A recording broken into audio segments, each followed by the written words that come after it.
أخواني اليوم أحد إجازة، واللي عنده مزة اليوم طلع معاها وعزمها على بيرة، واللي بيشرب.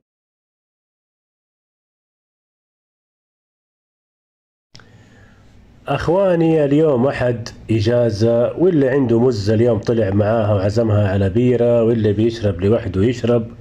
فالمهم قررت إني أساوي حفلة مع نفسي.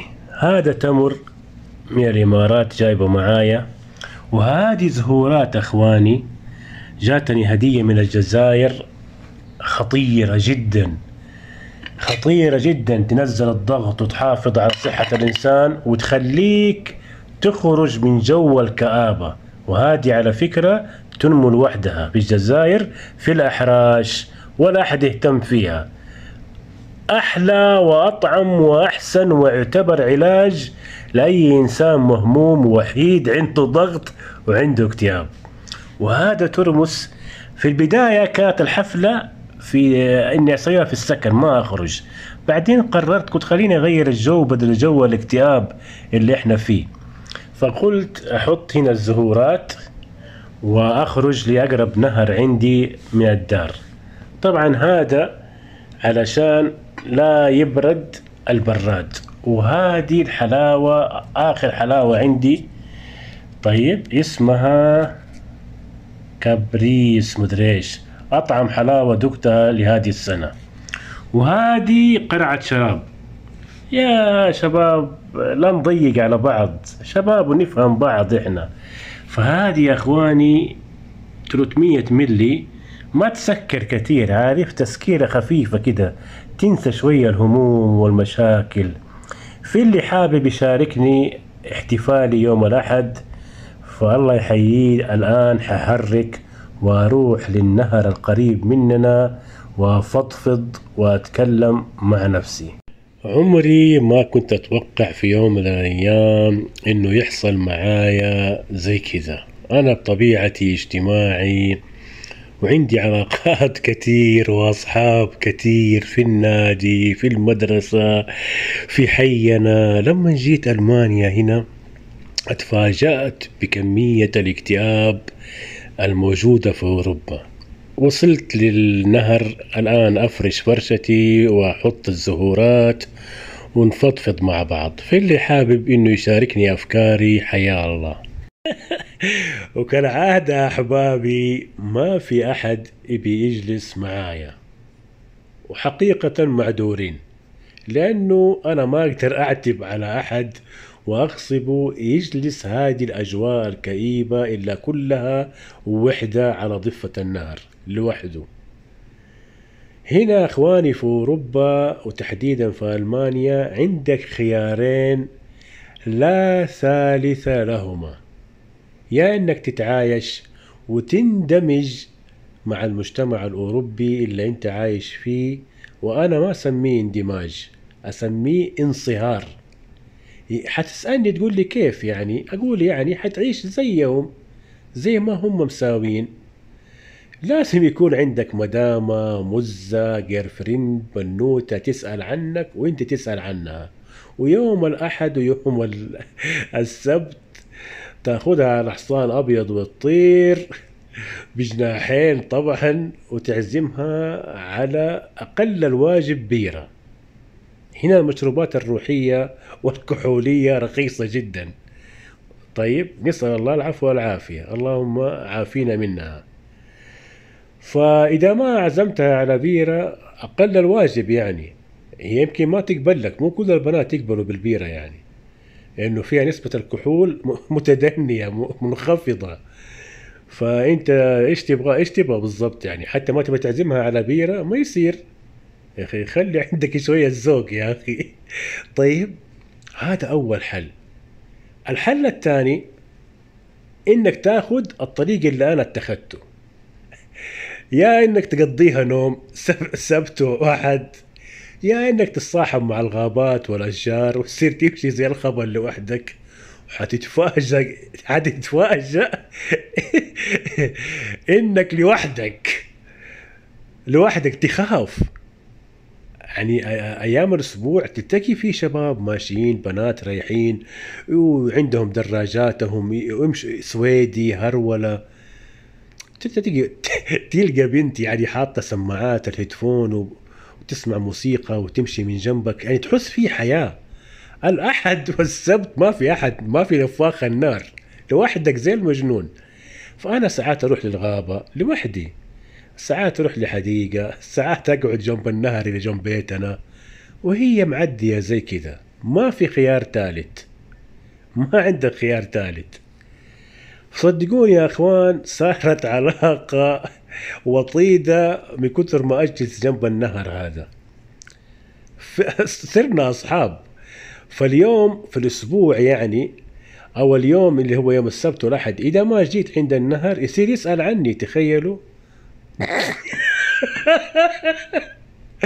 وفي مرة من المرات يا أخواني، وأنا قاعد جنب النهر على الضفة كده ومسرح كده في ملكوت الله، وأسمع كده شكشكة بلبطة حقت سمكة.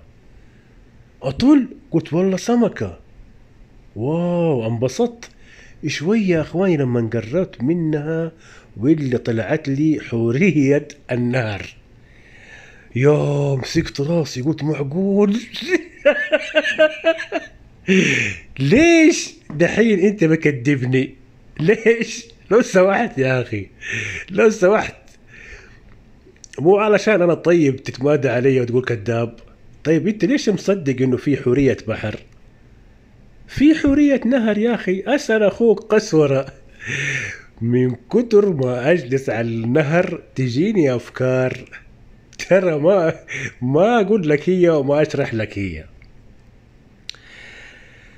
فيا اخواني، اكتر شيء احب اني اتكلم عنه اليوم حقيقة يعني، انه انا غلطت غلطة عمري. حتسأل دحين تقول لي انت ايش جلسك وحيد كئيب مكتئب كده مستوحد على النهر؟ طيب اجواء حلوة. اقول لك انه انا وقعت على قرار لما جيت لألمانيا وانا ما كنت اعرف. جيت مرهق وتعبان وزعلان ومتضايق وخلاص، انه عديت بامور جدا كبيرة اكبر مني. وطيب انه ما فقدت حياتي في الغابات. فمن الفرحة وقعت وبصمت على قرارات انا ما اعرف ايش هي. ولما جلست مع القدامى، سمعت في افلام هوليود يقول لك قدامى المحاربين. هنا عندنا في اوروبا في قدامى المغتربين. قدامى الحراقين، قدامى المهاجرين اللي سبقونا في الهجرة، يعني عندهم معلومات اكثر مننا بكثير بحكم الأقدمية يعني في اوروبا. فقالوا لي يا قسورة انت عارف وقعت على ايش؟ قلت لهم لا والله ما اعرف. انا جيت تعبان ومرهق وما صدقت اني وصلت، كاني وصلت الجنة، فوقعت وخلاص يعني.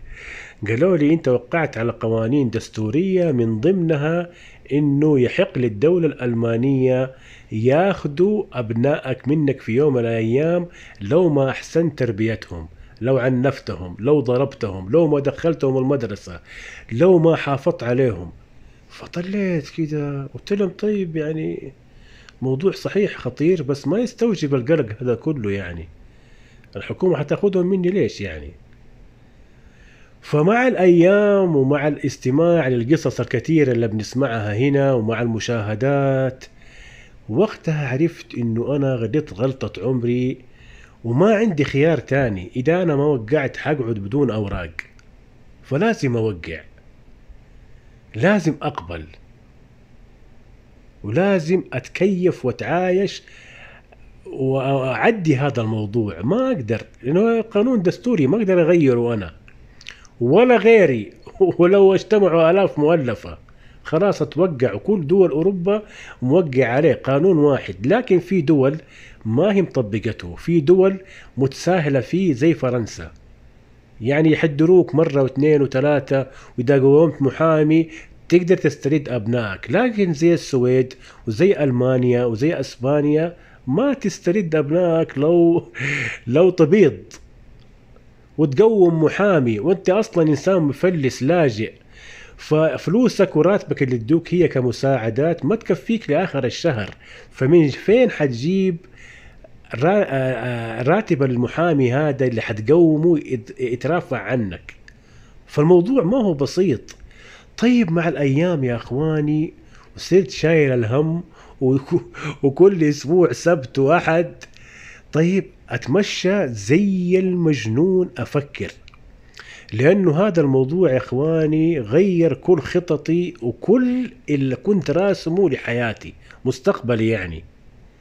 لاني انا ما خرجت من الامارات، كنت مقيم في الامارات لا بأس بي، فما خرجت الا عندي خطة انه انا استقر في اوروبا، اشتغل هنا واعمل هنا واتزوج هنا وانجب هنا واخذ الباسبور الالماني او الهولندي واعيش حياتي هنا. لكن دحين لازم اغير مسار خطتي، ما كنت اعرف، ما حد قال لي، ما حد اعطاني خبر. طيب اتفاجأت بهذا الموضوع. طبعا مواضيع كثيرة انا اتفاجأت بيها لما جيت اوروبا، لكن هذا يعتبر اخطر واحد فيهم. اكتشفت اخواني في قصص هنا في اوروبا، مثلا استوعب معايا حكاية مثلا. طيب وركز معايا هذه النقطة وهذا الموضوع. زوجتك تعبانة، في يوم من الايام كانت تعبانة، فرسلت بنتك من دون لا تمشط شعرها للروضة للابتدائية، شعرها شوية كدش، يعني بنتك شعرها مو ناعم كدش، فتجيك تاني يوم تالت يوم على صندوق البريد بوست ملاحظة لفت انتباه. انت تعتبره شيء عادي، لفت انتباه لفت نظر، هم يعتبروه انذار. شوف لأي درجة، وانت عندك 3 انذارات، الثالث ياخذوا لك ابنائك. فتقول معقول شعرها وما شعرها لهذه الدرجة حساسين ما شاء الله؟ طيب زوجتي تعبانة، طيب ما عندهم هذا الكلام. يوم من الايام برضو زوجتك تعبانة ورسلت ولدك ملابسه فيها شوية وساخة متسخة، فيها شوية تراب، فيها طين، ما هو مرتب، يجيك لفت انتباه. وزي ما قلت لك انا حبيبي الغالي، هنا بوستات كتير، جوابات تجيك كتير، فانت يجيك طفش من كثرة الاوراق، فساعات انت اصلا ما تقراها، تترجم ايش ولا تخلي ايش، ما ابغى اترجم ما ابغى اقرا، ايش كثرة الجوابات اللي بتجيني هذه ايش فيه؟ فانت مسكين جديد وما انت عارف ايش الحكاية، فيجيك لفت انتباه تاني. الوساخة اصلا لو كانت في طفلك كثيرة انت حتلاحظها انت لو وديته المدرسة، لكن لانها هي غير ملاحظة طيب فانت وديته ما انتبهت، هم بيتلككوا لك حبيبي الغالي، هم بيتلككوا يعني استقصدوك، فيجيك جواب تاني. طيب اقول لك على حاجة تمسك راسك فيها، حاجة اكبر. يوم من الايام انت وديت بنتك او ولدك الصغير للمدرسة او للروضة، شوية مسخن، شوية مو تعبان، لانه هو لو كان تعبان مرة هو حيقول لك يا بابا انا مسخن، فانت ما لاحظت وامه ما لاحظت. المعلمة هناك في المدرسة او في الروضة حتسأله فيك شيء؟ اوه انت مسخن ها، تعال حبيبي، يا ويلك يا سواد ليلك لو فعلا طلع مسخن. اصلا انت لو تلاحظ في حاجة نفسية عند الاطفال، يحبوا لفت الانتباه ويحبوا انه الناس كلهم اللي حوالينا مهتموا بيهم، فانت حتى لو سألته هو ما هو مسخن حيدعي انه هو مريض، يقول لك ايوه انا مسخن، عشان يبغى احد يهتم بيله ويدلعه ويعطيه حلاوة ولا بسكوت ولا. فيجيك لفت انتباه ما تصحى الا انه السوسيال واقف على راسك واخذ لك اطفالك. طيب انت انسان مسكين، المساعدات اللي اعطوك هي ما تمشيك لاخر الشهر. كيف حتقوم محامي ويبغى لك محامي يكون قديم ومحامي جدا قوي، وهذا حيكون مكلف ماديا، حيبيعك اللي وراك واللي قدامك وأرضك اللي وارثها من جدك عن طريق أبوك في بلدك، وما يرجعوا لك. في السويد وألمانيا من بين نقدر نقول 1000 طفل يرجع لك واحد طفل.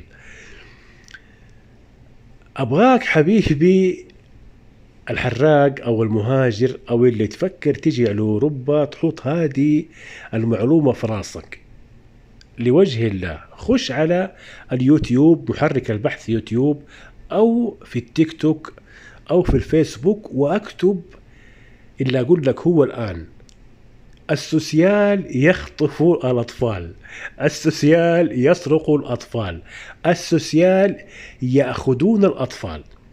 حتطلع لك قصص يندى لها الجبين. من ضمن القصص اللي حتشوفها رجل عراقي في السويد أخذوا له 9 من أبنائه، سنين طويلة هو يجري وراء أبنائه إنه يحصلهم، ما قدر. في الأخير رحمة الله عليه رحمة واسعة راح للعراق بعد ما باع اللي وراه وقدامه واستلف والدين وانتحر. قصة تانية، واحد مسكين سوري أخذوا له 4 من أطفاله وصار مجنون. والقصة الثالثة هذه لا تصدق، انت حتكذبني، لكن أبغاك تشوفها في التيك توك أو اليوتيوب علشان تآمن وتصدق. وممكن بعد ما تشوفها تكذب عيونك وتكذب أدانيك اللي سمعت وعيونك اللي شافت وشاهدت. عن القصة هذه عن طفلة سورية سحبوها من أمها وأبوها، هي رضيعة طيب، وحطوها عند أسرة سويدية أعتقد من السويد، ما هي ألمانية. طيب حتقول لي طيب أم وأبو يربوهم، يعني حيربوهم؟ لا، حطوها عند عائلة مثلية، رجل متزوج رجل. هل أنت تآمن بهذا الشيء؟ هل أنت الآن تقدر تصدق هذا الشيء؟ تقول في الوقت اللي احنا فيه الحالي هذا، هل هذا الموضوع ده صحيح؟ اكتب في محرك البحث في التيك توك او في اليوتيوب وهتطلع لك الفيديوهات. اكتب الطفلة مريم السورية الذي اخذها السوسيال وتبنتها او اعطوها لعائلة مثلية، كده اكتب حتطلع لك القصة مشهورة جدا لانها طلعت على الصحافة. تخيل، تسمع أمور تقول أيوة، طيب ليش أنا ما حد قال لي على المعلومات هذه؟ وهذه الأشياء اللي تزعل حبيبي الغالي. أنا لما كنت أدور يعني على موضوع الهجرة كنت مخير بين أستراليا وكندا وألمانيا أو أمريكا اللاتينية أو أوروبا، فاخترت أوروبا. لكن كل الفيديوهات والحسابات اللي بتابعها إلى الآن، أول كنت أتابعها بغرض إني أخذ منها معلومات تفيدني، دحين أنا والله يا أخوان بتابعها علشان أشوف الكذب اللي فيهم وصل لفين. وهذه الحسابات والقنوات كانت سبب رئيسي في تضليلنا، وعلى إثر هذا الخديعة والتضليل أنا اتخذت قرارات خاطئة، ولقيت كثير شباب هنا مساكين أكاد أجزم لك الأغلبية كلهم ضحايا. لكن مو كل الشباب عندهم حسابات وقنوات يقدر يتكلموا فيها، ومو كل الشباب عندهم القدرة انهم يخرجوا ويتكلموا ويعبروا عن الشيء اللي في داخلهم. وفي شباب هو اصلا جاله اوروبا وحياته متدمرة اكتر من اللي هنا، يعني شراب وحشيش وكاشيات وبنات ومخلطها قبل لا يجي، ما يعرف القبلة فين. فهذا منصهر من زمان، فلما جاء هنا وافق شن طبقة. بالعكس الأوروبيين يطلوا فيه يقولوا هذا من فين المنحرف ده جاي. يعني الأوروبيين والألمان يتعودوا من شره، يقولوا هذا من فين جاي، بسم الله الرحمن الرحيم. وصلنا لنهاية الفيديو. قبل لا أوصل السكن وأحط راسي وأنام أحب أنبهك على كم نقطة مهمة جدا. أنا سافرت كثير دول عربية وأعرف معاناة الشباب هناك، أعرف إيش معناته إنه شباب عشريني يبحثوا عن عمل وبالصعوبة يجدوا أعمال، وأعرف معاناة اللي عندهم دكتوراه أو ماجستير وشهادات عليا ولكن مو محصلين أعمال تناسب شهاداتهم، وأعرف معاناة أكثر وأكثر وأكثر للشباب اللي 30 و35 و40 و45 ونفسه يتزوج لكن مو قادر لأنه إمكانياته المادية ما تسمح له. وهذا الفيديو لا يروح بالك إنه أنا بقول لك لا تسافر وأكسر مجاديفك وأحبطك، لا بالعكس، أنا أبغاك تسافر وأبغاك تغترب وأبغاك تدور وظيفة وشغل وعمل وخدمة يتناسبوا معاك وتكون مستقبل طيب لأبنائك. لكن أنا أحب أنبهك وأقول لك حل عينك وفتح عينك قد الشمس على القنوات والحسابات المضللة اللي يعطوك إيجابيات وما يعطوك سلبيات. حتى لما يدوك السلبيات إيش يقولوا لك؟ والله ألمانيا والسويد فيها اكتئاب لأنه ما فيها شمس. تخش انت تشوف الدنيا مرة حلوة عندهم غيوم وامطار تقول ايش الاكتئاب ايش الدلع ده. تخش من جهة تانية يقول لك والله كل يوم يرسلوا لك جوابات على البريد. يعني هذه عيوب، هذه يعني انت تديني عيوب زي كده. العيوب الحقيقية اللي أنا ببين لك هي حتى في الإيجابيات حبيبي الغالي إنه يعطوك إيجابيات مبالغ فيها كذبية حماسية. أبسط الأمور، أنت ليش طالع أوروبا يا أخي؟ أنت ليش طالع كندا؟ أنت ليش رايح لأمريكا وسايب أهلك ومتدين ومتسلف وخاسر اللي وراك واللي قدامك؟ مو علشان العمل، مو علشان الشغل، مو علشان الخدمة الطيبة اللي فيها مردود مالي كبير. حتى هذه كذابين. أنا أوضح لك هي ببساطة جدا وركز في المثل اللي حقول لك هو الآن. الصومال فيها خدمة وفيها عمل، إريتريا فيها خدمة.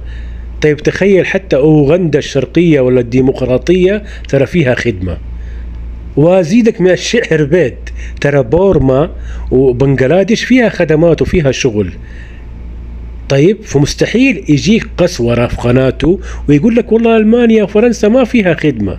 لا يا حبيبي الغالي، في خدمة لكن مقننة، لكن ما هي بالطريقة اللي هم وهمونا بيها.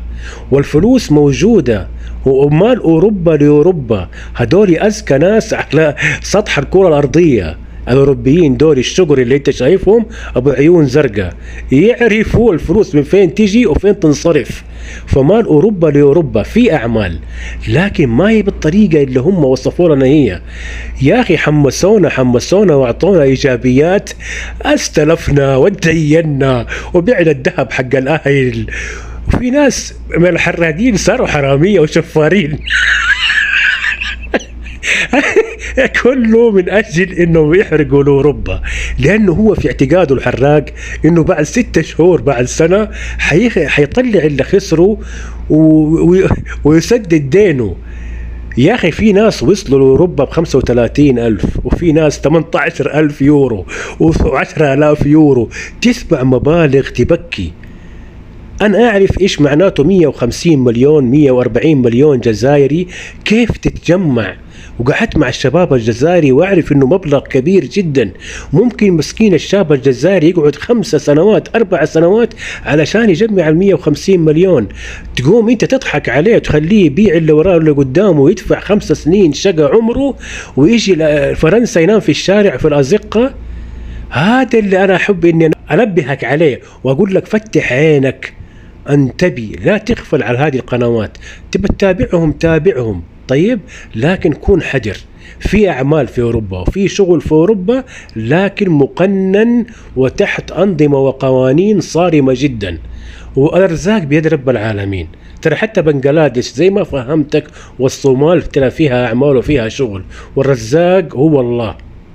هذه أول نقطة. النقطة الثانية أبغاك تكون واعي لكل الأحداث اللي تدور حوالينك، وملم وفاهم كل الأخبار اللي بتنقال وتتناقل حوالينك، علشان لما تيجي تصدر الحكم على أحد ما تصدر حكمك بجهالة وسفاهة. أنا أوضح لك الموضوع أكتر حبيبي الحراق.